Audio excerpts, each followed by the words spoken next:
Thank you for joining us. I'm Scott Rogers, the Chamber's Vice President, Governmental Affairs. We have with us today Nate Otto, who is running for a 3-year term on the Eau Claire City Council. Nate, thanks for joining us. Well, thanks for having me, Scott. Before we get into things like policy, tell us about Nate Otto. What should people know about who you are? All right. Well, Nate Otto went to Longfellow Elementary School, DeLong Middle School. I went to North High School, UW Eau Claire, so I'm Eau Claire raised. I consider this my hometown. I've lived elsewhere and I've come back.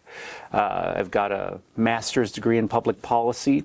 I'm a school teacher right now. I teach 7th and 8th grade for the Mondovi School District.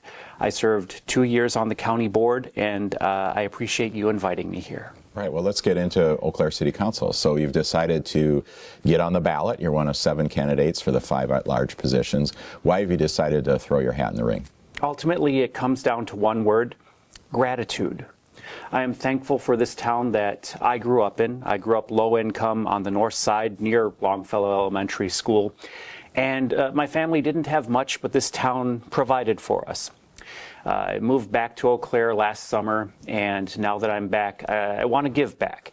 And some people give back in their own way. I feel with my experience in local government on the county that this is my way to give back to the city.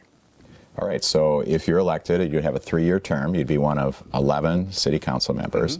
Have you thought about if the voters send you to the city council, what are some issues that you'd be concentrating on during your term?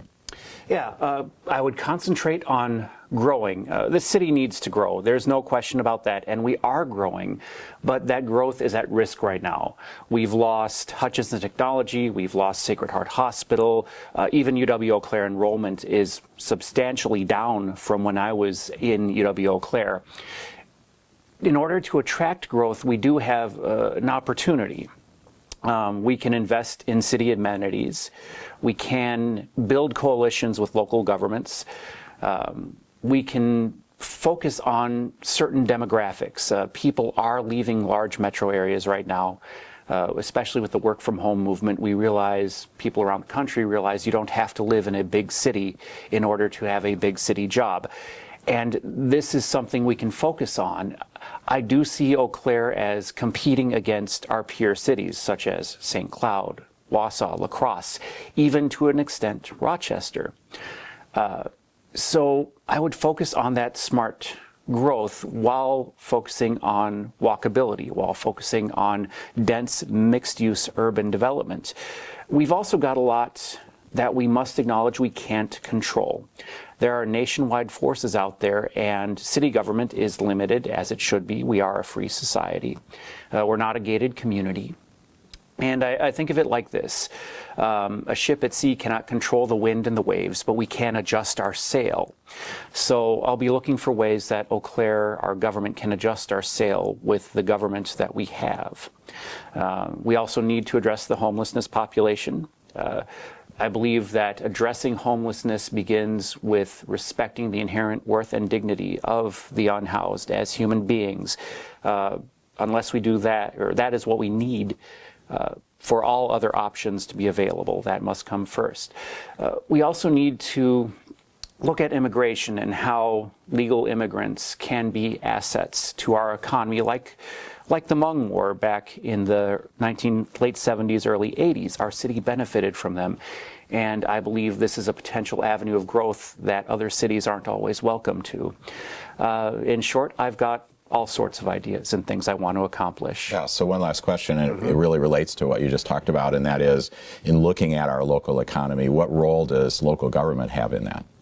The local government has a role of investing in amenities that bring workers back. I think of what happened in Uniroyal. When I was a kid growing up here, Uniroyal shut down. I was living just up the hill from it, and Eau Claire could have gone the way of the Rust Belt.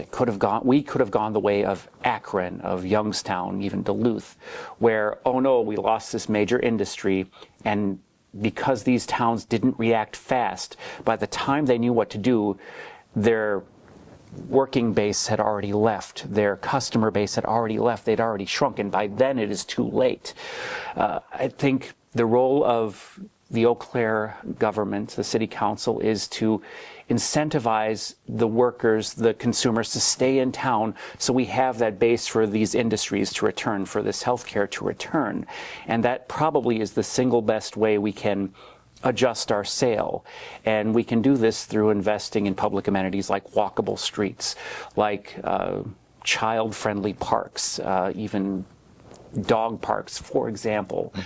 Just unique things that make us stand out against competing mid-sized towns like Wausau and La Crosse. That is probably the best single thing our Eau Claire government can do. Right. Well, Nate, thanks for joining us today, and we'd encourage folks who are watching to look at the videos of all of the city council candidates and then be sure to exercise your right to vote on April 1st.